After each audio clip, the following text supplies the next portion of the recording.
माँ अपने ही बेटे के दोस्त के साथ अपने ही घर में रंगरलियां मनाती रही और जब पकड़ी गई तो फिर झूठा निकाहनामा दिखा दिया। अस्सलाम वालेकुम, कैसे हैं आप लोग। मैं हूं आपके साथ अदनान और आज जो कहानी सुनाने जा रहा हूं ये इसका हरगिज़ ये मतलब नहीं कि आप लोगों को एक वल्गैरिटी की तरफ लेके जाना, लेकिन एक सबक ज़रूर देना चाहूँगा।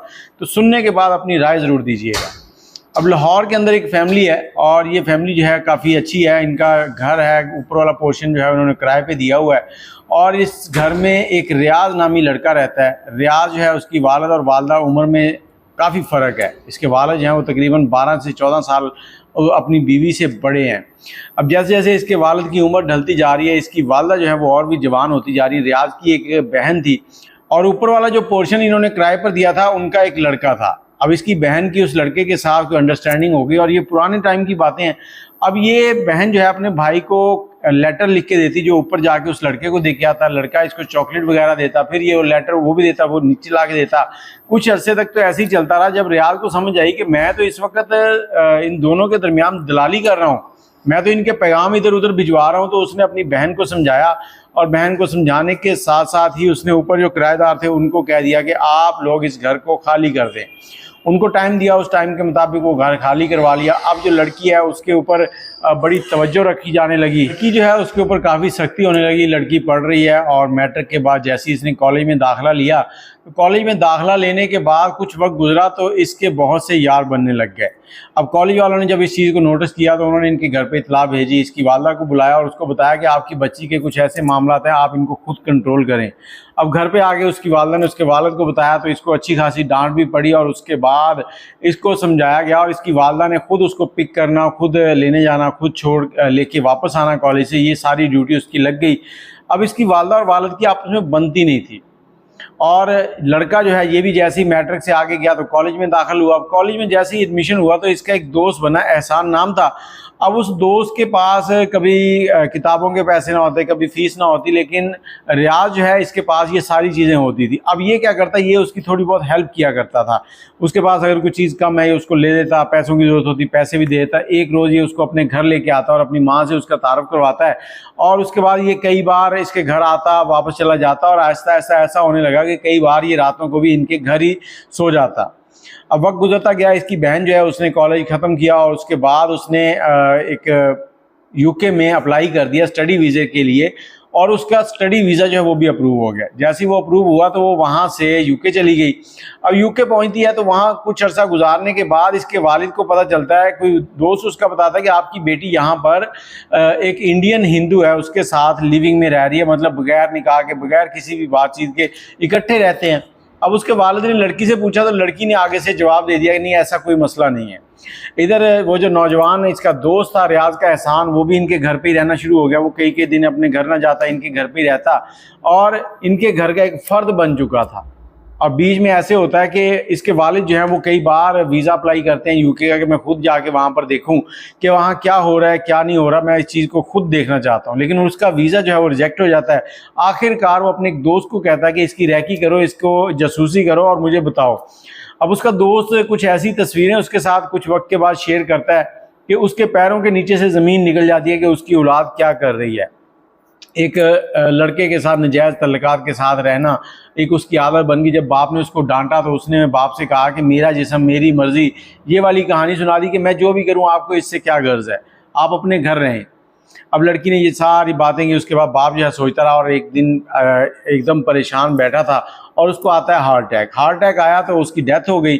अब डेथ हुई है, इधर लड़का परेशान है, उसकी वालदा जो है वो भी परेशान है और एहसान इनका वाहिद वो घर का फ़र्द था जो सबको संभाला था। कभी माँ को दिलासा दे रहा है, कभी लड़के को और कभी मैयत को कंधा दे रहा है। आखिरकार उसको जनाजा हो गया। लड़की जो है वो यूके से वापस नहीं आई। उसने कहा कि अगर मैं वापस जाऊँगी तो हो सकता है मुझे ये वापस ही ना आने दें। अब ये सारी चीज़ें चल गई और उसके बाद क्या हुआ कि वो लड़का जो एहसान था वो इनके घर बेतकल्लुफ़ आना शुरू हो गया। उसने जब दिल करे आ जाना, जब दिल करे चले जाना। और ये लड़का जो है ये उससे बड़ा मुतमईन था क्योंकि इसे उस पर एतमाद ही बहुत था। कुछ वक्त गुजरा, इसने अपनी बहन को फ़ोन किया, उसे कहा कि देखो तुम ना ऐसे करो कि ये सारे काम छोड़ो, वापस घर आ जाओ, मैं छोटा हूँ, मुझे इतनी मालूमात नहीं है, तो तुम घर पे आओ, ये सारी चीज़ें फजूल हैं। अब लड़की कहती कि आप मुझे छोड़ें, मुझे नसीहतें ना करें, आप ऐसे करें कि आप अपने घर पे नज़र रखें।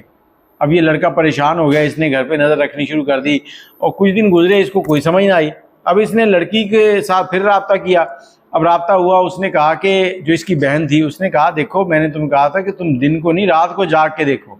अब इसने रात को जागना शुरू कर दिया। 2-3 दिन गुजर गए। तीसरे दिन इसने देखा कि उधर लड़की जो थी उसने ये बात अपनी उस माँ को भी बता रखी थी कि मैंने इस तरह से भाई से कह दिया है। अब तीसरा दिन हुआ तो रात का टाइम है, 11-12 बजे के। इसकी माँ जो है वो दरवाज़ा खोलने जाती है और दरवाज़ा खोलती है, अंदर से बाहर से वो लड़का आता है एहसान और उसको लेके अपने कमरे में चली जाती है। अब ये आग से गुस्से से आग बगोला है और एक बैट उठाता है, डंडा या बैट जो भी है इसके पास है, कहता है कि आज नहीं छोड़ूंगा। उनके कमरे तक जाता है, कमरे के बाहर खड़ा होकर कुछ सोचता है, फिर वहाँ से वापस आ जाता है और ये सोचता है कि अगर मैं जब कुछ करूँगा तो शोर शराबा होगा, हंगामा होगा और जिससे हमारे बदनामी हो जाएगी। अब ये वहाँ से वापस आ जाता है, बैठा रहता है। सुबह बहन को कॉल करके बताता है कि तूने ठीक कहा था, वो लड़का जो है हमारे घर में आता है, इस तरह से इनके तल्लुकात हैं। अब इसने उस लड़के को कह दिया कि आप जब मैं घर नहीं हूँ तो आप हमारे घर ना आया करें, और माँ को भी कह दिया कि माँ वो हमारे घर नहीं आएगा। को 3-4 दिन गुजरे हैं तो उसके बाद वो लड़का इनके घर पे था, ये बाहर से आता है तो देखता है कि वो घर पे है। ये गुस्से से आग बगोला हो रहा है तो इसकी माँ इसको अपने पास बुलाती है, कहती बेटा बैठो। ये बैठता है, कहती बेटा देखो तुम्हारे वालिद साहब चले गए थे, अब मैं समझ नहीं सकी कि कब मुझे तुम्हारे इस दोस्त से प्यार हो गया और मैंने एक दिन इसे कहा कि देखो तुम मुझे अच्छे लगते हो तो क्या मुझसे निकाह करोगे। तो इसने कुछ सोचने के लिए वक्त मांगा और उसके बाद इसने मुझसे निकाह कर लिया। हमने निकाह कर लिया है। अब बच्चा जो है वो थोड़ा शांत हो जाता है और रियाज जो है वो कहता है कि चलो कोई बात नहीं। और उसके बाद ये दोस्त जो है इनके घर में, अब उसका माँ जो है उसका शौहर बन के रहना शुरू हो गया। फिर ये लोग हनीमून पे जाते हैं, मरी सवात घूमने जाते हैं, घूम के वापस आते हैं। उसकी माँ स्टेटस भी लगा रही है, लोग थू थू कर रहे हैं।